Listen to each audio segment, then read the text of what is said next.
सत्ता में बैठ के गाल बजाई करने का कोई फायदा नहीं है, सत्ता की कुर्सी से चिपकने का कोई फायदा नहीं है। अगर सरकार SC, ST, OBC माइनॉरिटी के प्रति सचेत है तो SC, ST, OBC 52% OBC को 52% आरक्षण दे। जो आबादी दलित आदिवासियों की है उनको उनके बराबर आरक्षण दे। जो आबादी मुस्लिम समाज की है उनके सरकार की नजरों में ये कोई बड़ी समस्या नजर नहीं आई, इसलिए उन्होंने आयोग का गठन नहीं किया। हमारी मांग है कि वो जल्दी से जल्दी SC आयोग का गठन करें। SC, ST, OBC और मुस्लिम छात्र पढ़ाई के नाम पे मजाक हो रहा है। एक तरफ प्राइवेट स्कूल है जिनकी महंगी फीस है, फिर भी जो छात्रवृत्ति हायर एजुकेशन में या प्लस टू के बाद हमारे लोगों को मिलती थी, हमें इन मुख्यमंत्री का घेराव भी यहाँ बड़े पैमाने पे करना पड़ेगा और इनको मजबूर करना पड़ेगा कि ये हमारी मांगों को सुने। हमारी सबसे प्रमुख मांग है, आप लोग इस संख्या में आए, मैं आपका धन्यवाद करता हूं, लेकिन क्योंकि लड़ाई हमारी अपनी है और इस लड़ाई को हमें अपने कंधों पे, अपने सहारे से, अपने पैरों पे खड़े होकर लड़ना है, तो हमें अपनी ताकत को और बढ़ाना पड़ेगा। जब हमारी ताकत बढ़ेगी तभी हमारे मुद्दों पे, हमारी समस्याओं पे सरकारें गंभीर होंगी। यहां बड़े पैमाने पे उपस्थित माताओं बहनों का भी मैं धन्यवाद करता हूं। बहुजन समाज के लोगों, आज जो हालात पूरे देश में हो चुके हैं, इन हालातों से लड़ने के लिए हमें आज नहीं तो कल हक अधिकार की इस लड़ाई में अपने योगदान को निभाने के लिए तैयार होना है। ये बिहार है, मैं पूरे देश में घूमता हूं,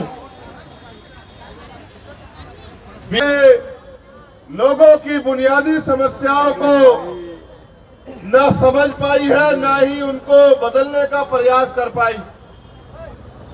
हमारे भीम आर्मी आजाद समाज पार्टी के कर्मठ, ईमानदार, संघर्षशील कार्यकर्ता और नेता पिछले 24-25 दिन बिहार के गांव गली में, सड़क पे बहुजन समाज जोड़ो, भाईचारा तैयार करो, अधिकार प्राप्त करो यात्रा के जरिए आपके बीच गए। आपकी समस्या को सरकार के आगे मीडिया के जरिए, बहुजन मीडिया के जरिए, अखबार के जरिए, दीवारों पर लिख के सरकार को जगाने का काम किया। सरकार जागी तो है, लेकिन सरकार इस बात से जागी है कि इन लोगों के वोटों को कैसे लिया जाए। वो आपके बीच संवाद के कार्यक्रम लेके आना चाहती है। मैं यहाँ के मुख्यमंत्री जी से कहना चाहता हूँ कि वो संवाद जरूर करें, लेकिन संवाद इनकी समस्याओं का हल करने के लिए करे, इनकी वोट को ठगने के लिए ना करे।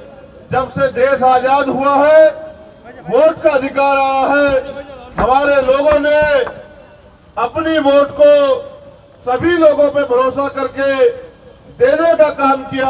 कई मांगे जो बहुत महत्वपूर्ण है, जो मेरे सामने भी रखी गई, यात्रा में जिन पर चर्चा हुई, मैं बहुजन मीडिया के साथियों का भी धन्यवाद करता हूं। मुझे उम्मीद है, क्योंकि ये पटना है, यही बराबर में मुख्यमंत्री जी की पार्टी का कार्यालय है, विपक्ष के भी कार्यालय है, जो सहयोगी साथी है सरकार के, उनके कार्यालय भी है, तो शायद उन तक मेरी आवाज जाएगी और हो सकता है आपकी ताकत को, आपकी वोट को, आपके संघर्ष को ध्यान में रखकर हो सकता है कि वो आपकी मुद्दों को सुनने का,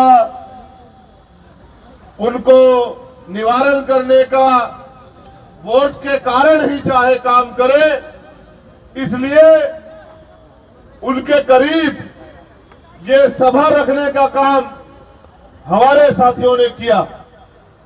जो प्रमुख मांगे हैं, मैं उम्मीद करूंगा कि मुख्यमंत्री जी उनका संज्ञान लेंगे, और अगर नहीं संज्ञान लेंगे तो हम पे यही रास्ता बचेगा, जो रास्ता आज हम इख्तियार नहीं कर रहे हैं, कि अगली बार हमें इन मुख्यमंत्री का घेराव भी यहां बड़े पैमाने पे करना पड़ेगा और इनको मजबूर करना पड़ेगा कि ये हमारी मांगों को सुने।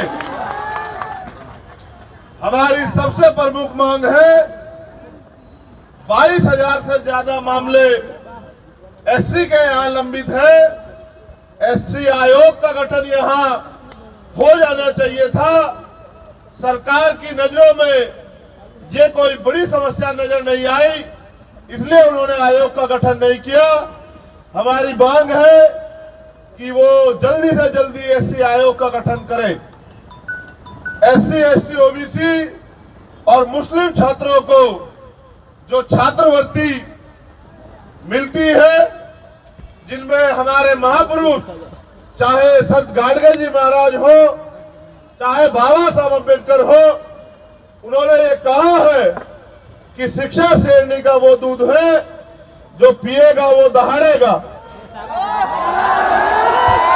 संत गाडगे जी महाराज ने तो यहां तक कहा कि अगर थाली ना हो तो हाथ में रख के खाना, मगर अपने बच्चों को जरूर पढ़ाना।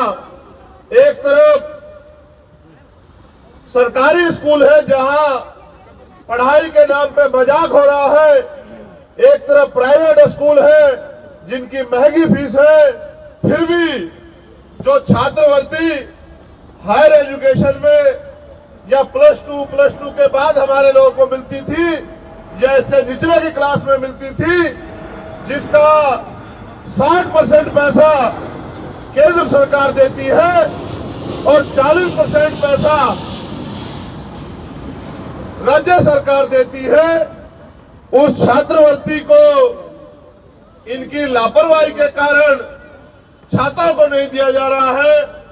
हमारी ये भी मांग है कि बड़े पैमाने पे एससी के लोग, एसटी के लोग जो रोजगार के रूप में ताड़ी का काम करते हैं, तो ताड़ी को कृषि का दर्जा मिलना चाहिए, जिससे कि उनको रोजगार मिले और कोई आय का साधन खड़ा हो। बिना आय के साधन के वो भूखमरी, बेबसी का शिकार हो रहे हैं। सरकार के नागरिक है इस प्रदेश के, सरकार को सोचना चाहिए।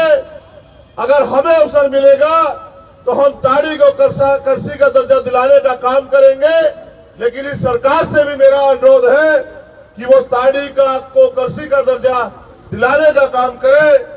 तालीमी मरकज, टोला सेवक को नियमित ये सरकार जातिगत जनगणना करा रही है, उसके लिए तो मैं उनको धन्यवाद देता, लेकिन जातिगत जनगणना कराने के बाद करेगी क्या?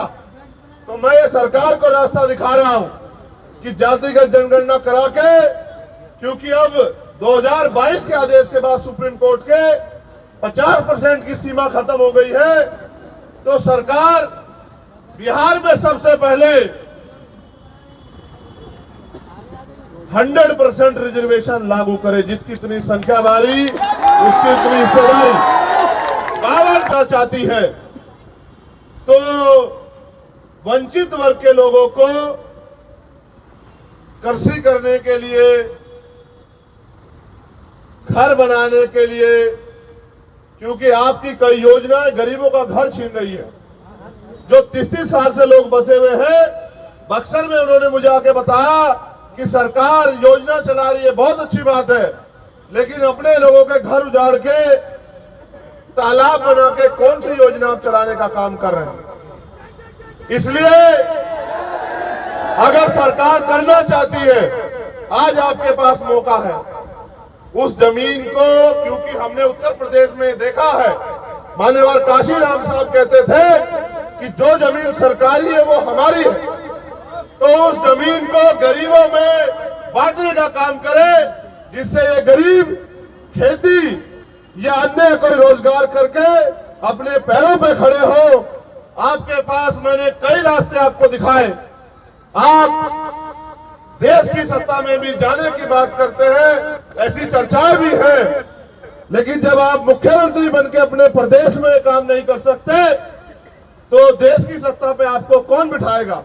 यही वर्गों के लोग वोट के आधार पे वोट देके तय करते हैं कि देश की सत्ता पे कौन बैठे। ये ठगे गए हैं।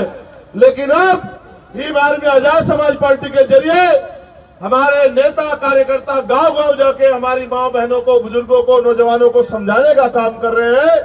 अब ये ठगे में नहीं आएंगे, अब हम मानेंगे नहीं। ये लड़ाई हिस्सेदारी की है। तो मैं आपसे अपील करता हूं कि यहां से जाने के बाद मेरे साथियों, सोना मत।